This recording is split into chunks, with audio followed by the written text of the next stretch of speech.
At dawn on December 7, 1941, the world's most advanced torpedo bomber appeared in the skies over Hawaii. It was called the Nakajima B5N, and in the skilled hands of the Imperial Japanese Navy's best pilots, it was about to change the course of history. This single-engine attacker was a masterpiece of aeronautical design, a sky-splitting samurai that could outrun, outrange, and outpunch any comparable aircraft the Allies could field. It was the tip of the spear that crippled the American fleet at Pearl Harbor, the weapon that would go on to send legendary carriers like the Lexington, the Yorktown, and the Hornet to the bottom of the Pacific Ocean. For one brutal, brilliant year, the Nakajima B5N, codenamed Kate by the Allies, was the undisputed queen of the seas.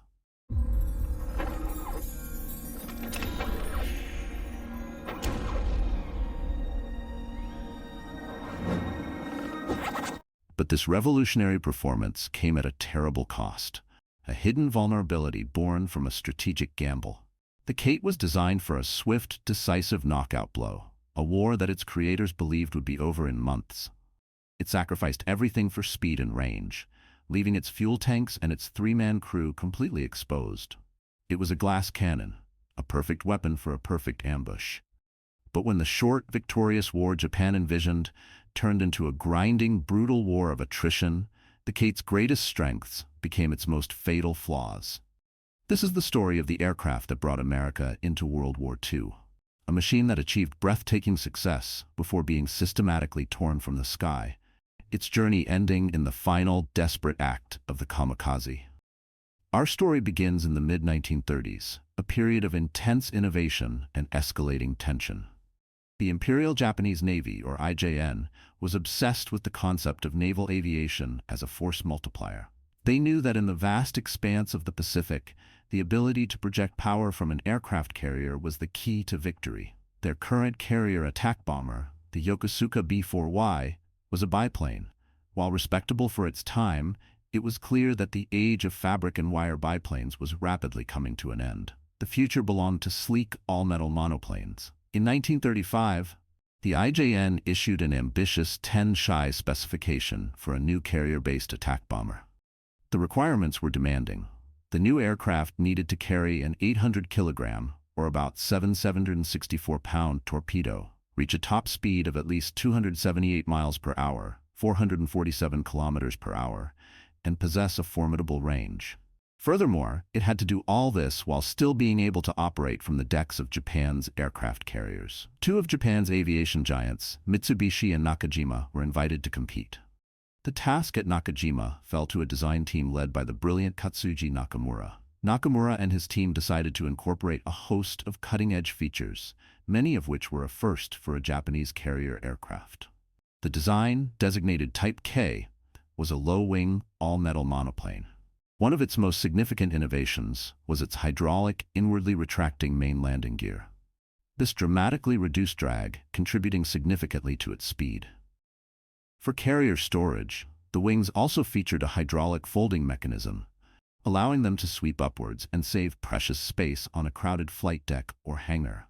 The pilot was seated in a long greenhouse-style canopy, along with a navigator bombardier observer and a radio operator rear gunner, offering excellent visibility. The initial prototype, the B5N1, first took to the skies in January 1937. It was immediately clear that Nakajima had a winner on their hands. The aircraft was fast and handled beautifully. However, the early trials revealed some teething problems, particularly with the sophisticated hydraulic systems for the landing gear and wing folding. While technically advanced, the systems were prone to maintenance issues and added complexity. In the interest of simplicity and reliability for mass production, Nakajima later redesigned the wing folding mechanism to be a manual system. The B5N1 was powered by a Nakajima Hikari 3 radial engine, producing 770 horsepower.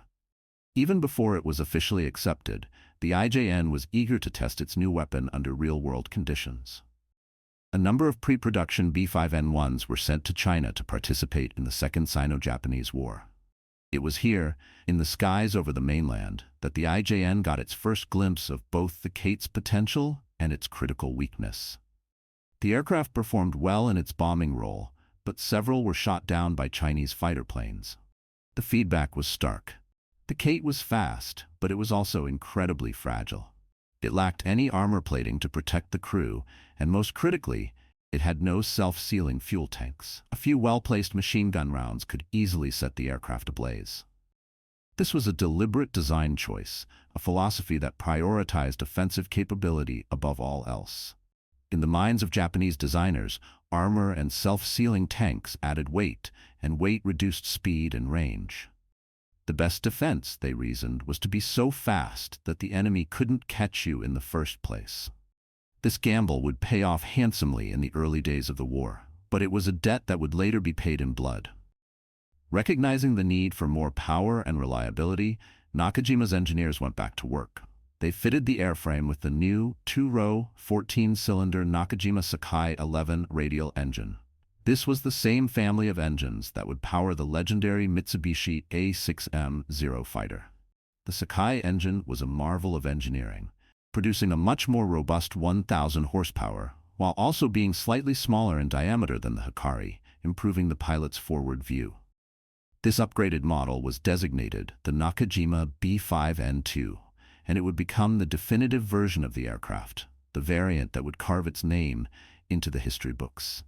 By the eve of the Pacific War, the IJN had hundreds of B5N2s ready for action, crewed by some of the best-trained naval aviators in the world.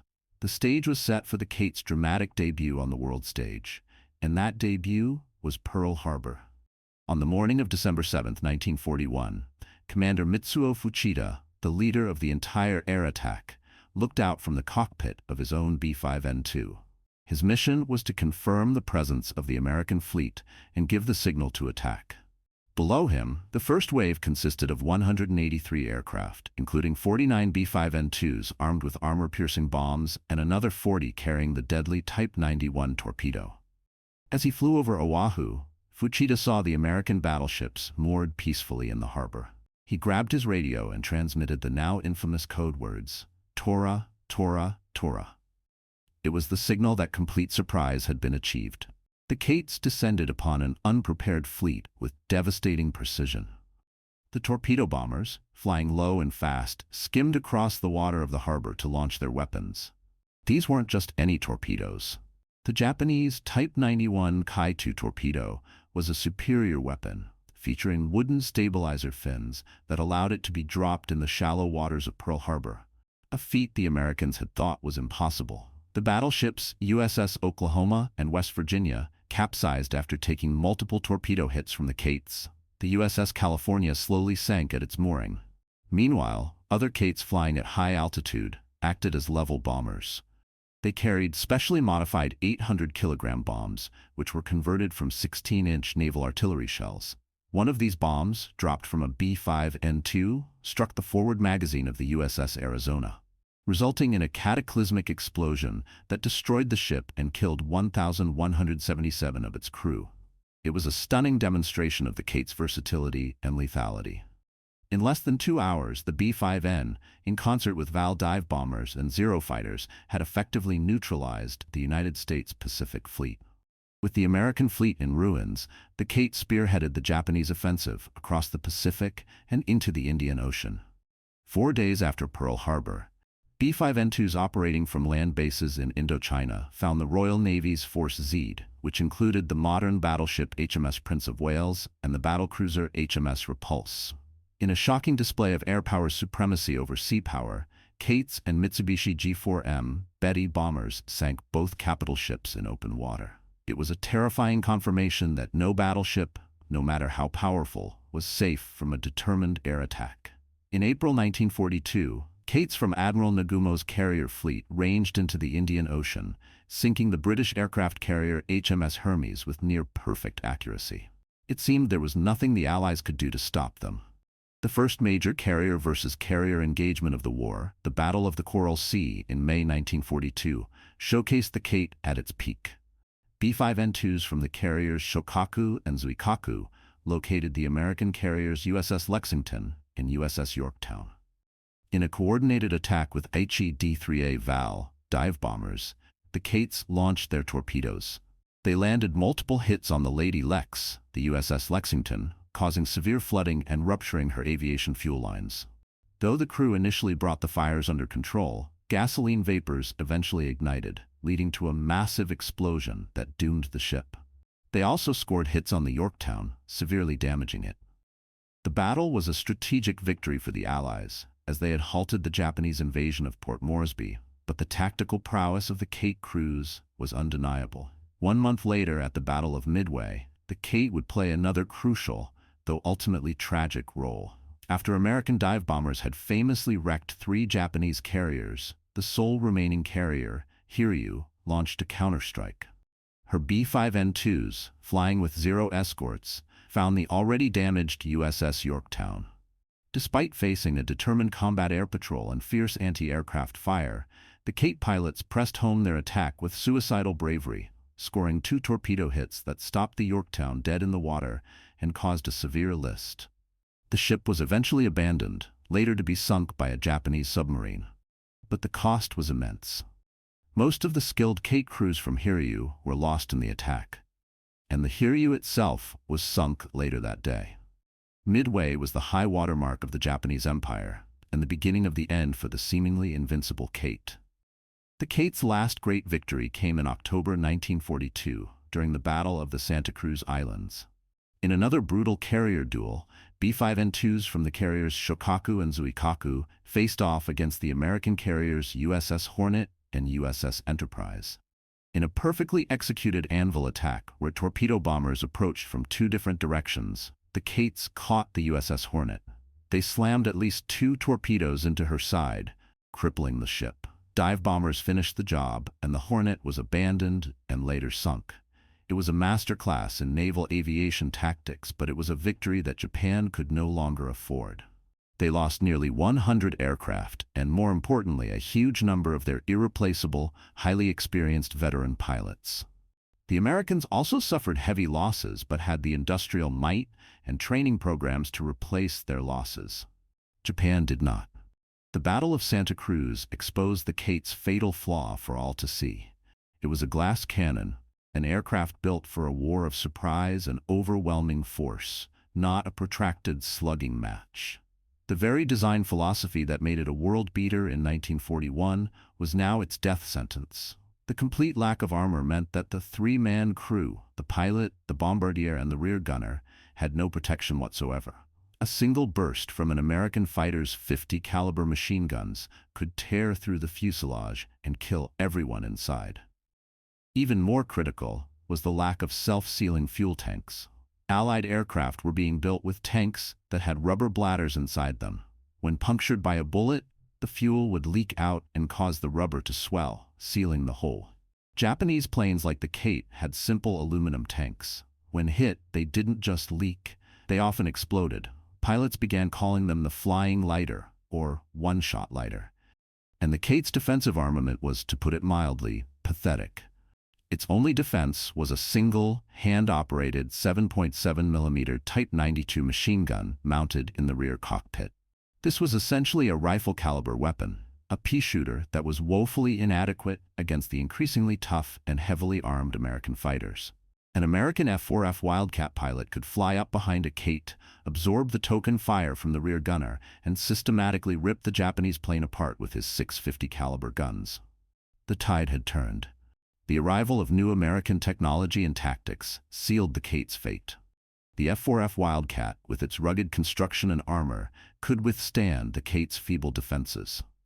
But the true nail in the coffin was the Grumman F-6F Hellcat, which began to appear in large numbers in 1943. The Hellcat was faster, more maneuverable at high speeds, more heavily armed, and built like a flying tank. For a Kate crew, an encounter with a Hellcat was almost a certain death sentence. Furthermore, the U.S. Navy had drastically improved its anti-aircraft defenses. Ships were now bristling with Bofors 40mm and Oerlikon 20mm cannons. Most importantly, they had developed the variable time, or proximity fuse. These were tiny radar sets packed into anti-aircraft shells that would detonate the shell when it got close to an aircraft without needing a direct hit. The sky around the American fleet became a wall of exploding steel. For the slow, unarmored Kate, Pressing an attack against a U.S. carrier group was now a suicide mission. The staggering losses became undeniable during the Battle of the Philippine Sea in June 1944, a battle that American pilots famously dubbed the Great Marianas Turkey Shoot.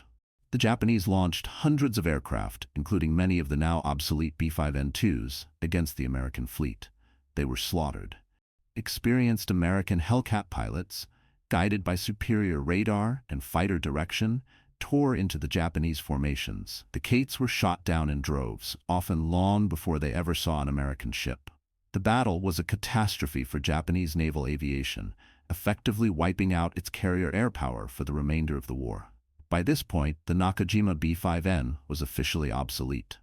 Its intended replacement, the Nakajima B6N Tenzan, or JIL, was a much faster and more capable aircraft.